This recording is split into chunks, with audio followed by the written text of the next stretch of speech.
Наш эфир продолжает брифинг оперативного штаба по лесным пожарам. Узнаем о текущей обстановке в республике. Предлагаем послушать.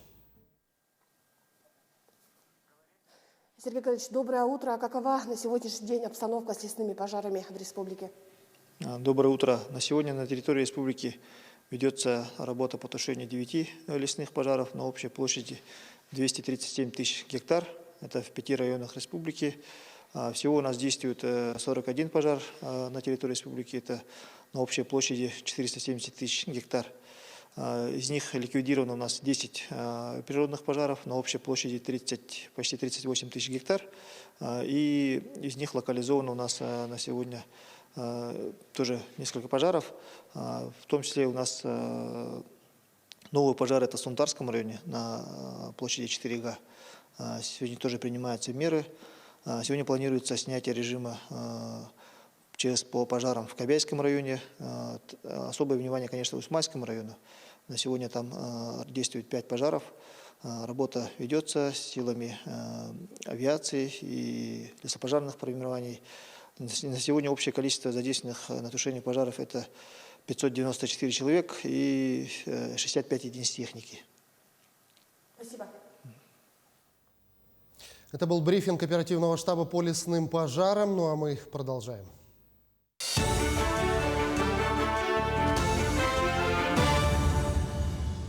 В эфире новости на Якутия-24. В студии Иван Лазаренко. Вот о чем расскажем в этом выпуске. Глава республики Айсен Николаев работает в Нерюнгринском районе. Какие вопросы о перспективах развития района обсуждаются в рамках визита? Как идет реализация нацпроектов в Намском районе? Региональный замминистра культуры и духовного развития ознакомился с ситуацией на месте. Фильм «Рядовой Черен» выйдет на международный прокат в Китае и Южной Корее. Следует ли ожидать прорыва якутского кино на международный рынок? Глава республики Айсен Николаев работает в Нерюнгринском районе. В программу первого дня визита главы вошли осмотры хода реконструкции аэропорта, реализации программы благоустройства дворовых территорий и ремонта дорог. Состоялось совещание по перспективам развития района. Кроме того, глава принял участие в торжественных мероприятиях, посвященных Дню шахтера. Более подробно в сюжете Екатерины Павловой. Рабочий визит Айсена Николаева начался с осмотра хода реконструкции аэропорта в поселке Чульман. Здесь ведутся активные работы по взлетно-посадочной полосе, строительству здания аэровокзала, планировке прилегающего ландшафта, подготовке привокзальной площади к проектным работам. Мы уверены в том, что эти работы будут завершены в установленные сроки. Начнется сертификация полосы со стороны Росавиации и Ростехнадзора. И мы уверены в том, что с 1 ноября жители Нерюнгри уже смогут летать с аэропорта Чульман. В поселке Серебряный Бор на выделенные по поручению Айсена Николаева целевые средства из бюджета республики в размере 27 миллионов рублей к концу сентября должны быть приведены в порядок 7 дворовых территорий многоквартирных домов, построенных по программе переселения из аварийного жилья. Остаток средств, который у них образовался в результате экономии 3 миллиона, они попросили, я поддержал муниципалитет, чтобы они были направлены на снос уже расселенных домов. К сожалению, это проблема Серебряного Бора. В этой части, к сожалению, он уникальный у нас поселок в республике, где очень большое количество расселенного жилого фонда в связи с аварийностью. Но эти дома не были снесены в свое время. Надеюсь, что эти 3 миллиона позволят там, где-то 8 домов, там 8-10 домов снести уже расселенных. В городе Нерюнгри глава осмотрел ход ремонтных работ главной городской артерии – дороги по проспекту Ленина. Сроки капремонта сокращены с 3 до 2 лет. Работы ведутся согласно графику. В Южно-Якутском технологическом колледже Айсен Николаев ознакомился с новыми мастерскими по IT-компетенциям, открытым в рамках нацпроекта образования. Главным пунктом визита стало совещание о подходах к развитию Нерюнгринского района на период 22-26 годов. Началом будущего указа о развитии стало подписание соглашения между Министерством транспорта и Нерюнгринским районом о ежегодном выделении не менее 100 миллионов рублей из Дорожного фонда республики на ремонт дорог в районе. А подписание самого указа о развитии района намечено главой республики на 6 ноября текущего года. Все эти цели и задачи будут умещаться в 5 направлений. Это, значит, образование, это жилищно-коммунальное хозяйство, это дороги, это инфраструктура, которую тоже необходимо менять, и это здравоохранение. Вот внутрь этих всех, значит, боксов таких будут положены все животрепещущие задачи буквально всех поселений. С добычей угля связана жизнь Нерюнгринского района. Угольная промышленность была и остается одной из ключевых отраслей российской экономики. В праздничный для Южной Якутии День шахтера, Айсен Николаев принял участие в торжественном собрании по случаю праздника, поздравил горняков и вручил им заслуженные награды. Екатерина Павлова, Вадим Барашков, Захар Головин, Нерюнгри. С рабочим визитом Намский район посетил первый заместитель министра культуры и духовного развития республики Владислав Левочкин. Он проверил ход строительства культурных объектов, а также посетил первую в районе инновационную библиотеку. Подробнее в материале Саргаланы Неустроевой. В таких небольших населенных пунктах, как в Намском Улусе, по словам главы района, буквально все местные жители стекаются в дома культуры. Здесь вам и библиотеки, и концертные залы. В общем, все доступные развлечения. Поэтому практически жизненно необходимым стало наличие комплексного дворца культуры. В рамках столетия республики и 125-летия Максима Кировича Амосова. Да, данный объект финансируется целевым фондом будущих поколений за счет средств акционерной компании «Алроса». На этом объекте у нас будет располагаться ЗАГС, управление культуры, музей, галерея. Между тем, уже в рамках национального проекта проходит строительство Дома культуры в селе Апаны. Ждали этот ДК 15 лет, прежний уже давно сгорел. А все местные активисты и творческие объединения остались без дома и базировались где придется. Но уже скоро их ждет не только новая концертная площадка, но и настоящая звукозаписывающая студия. У нас очень активные работники культуры, которые базировались в пристроенном доме, в народе она называется балаган. В таком балагане, в маленьком таком тесном помещении они работали 15 лет.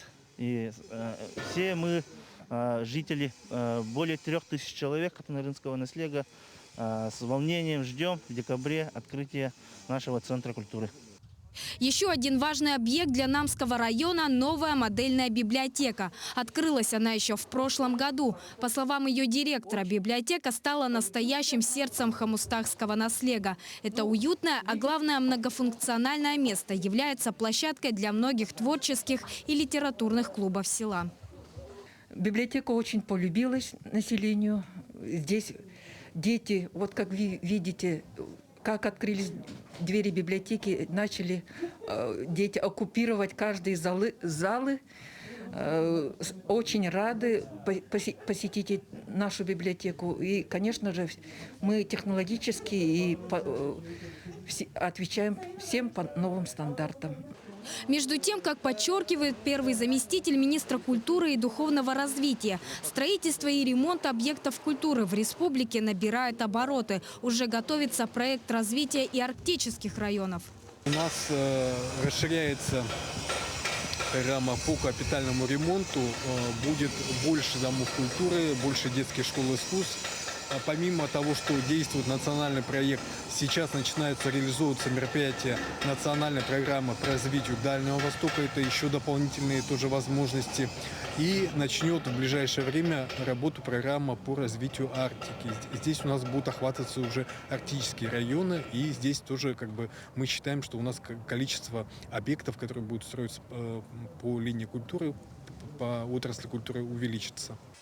Всего в республике в этом году в рамках только одного национального проекта «Культура» будет введено 2 культурных объекта. Строительство еще одного завершится в 2022 году. На реализацию проекта выделено более 339 миллионов рублей. А уже совсем скоро подобные дома культуры появятся и в самых отдаленных районах республики. Саргалана Неустроева, Георгий Григорьев, Намский район. Фильм «Рядовой Черин» выйдет на международный прокат в Китае и Южной Корее. Об этом сообщили в ходе дискуссионной сессии, посвященной феномену якутского кино в рамках Российской креативной недели в Москве. На площадке кино и телевидения обсудили будущее киноиндустрии Якутии до 2035 года. Следует ли ожидать прорыва якутского кино на международный рынок? Мнение российских киноэкспертов узнавала Туяра Константинова. Российская креативная неделя – одна из главных событий страны в сфере креативных индустрий. В центре его внимания снова Якутия, как регион, лидер по производству кинофильмов и точка роста креативной экономики на Дальнем Востоке. Добрый день, меня зовут Надежда Савельева, я из Иркутска, с берегов Байкала. И у меня такой про будущее вопрос, даже предложение на самом деле. Я готова вам помочь в организации Дней якутского кино в городе Иркутске. По мнению экспертов якутского кинематографа, две целевые аудитории – это жители республики и международные площадки. Ежегодно в Якутии снимается порядка 10 новых кинокартин, и большинство из них, как правило, окупается на внутреннем прокате. Здесь якутское кино любят больше, чем голливудские блокбастеры. Если каждый немного научится любить то, что он делает, так как любят те, кто производит якутское кино, и смотреть этот продукт с такой же любовью, как смотрят его якутские зрители, вы знаете, весь наш кинематограф будет, наверное, через какой-то промежуток времени таким же феноменом. Очень сложно выводить якутское кино на внешний прокат, на российский, на зарубежный. Сейчас вот с появлением интернет-площадок и так далее, эта возможность, в принципе, появилась. Что вот касается именно кинотеатрального показа, работаем над тем, чтобы действительно в Якутии, в каждом населенном пункте, где проживает более 700 человек и существует Дом культуры, организовать показ в первую очередь якутского кино. В апреле следующего года в Якутии откроется крупнейший креативный кластер на Дальнем Востоке. Концептуальный кластер будет ориентирован на кино и постпродакшн. А до конца этого года появится фонд развития кино и анимации для финансирования новых кинопроектов на конкурсной основе. У меня есть просто какой-то оптимизм или, может быть, даже мечта о том, чтобы процессы становления якутской киноиндустрии начали развиваться более быстрыми темпами. Я вижу постоянный рост творческого потенциала.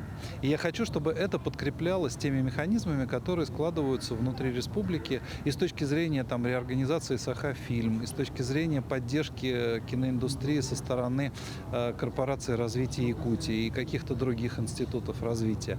То есть, мне кажется, сейчас то самое время, когда это должно выстрелить.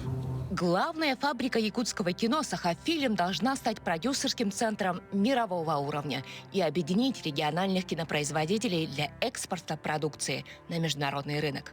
Туяра Константинова, Джур Березкин, Москва. К этому часу пока все. Наши корреспонденты продолжат следить за развитием событий. До встречи в следующих выпусках. Не переключайтесь.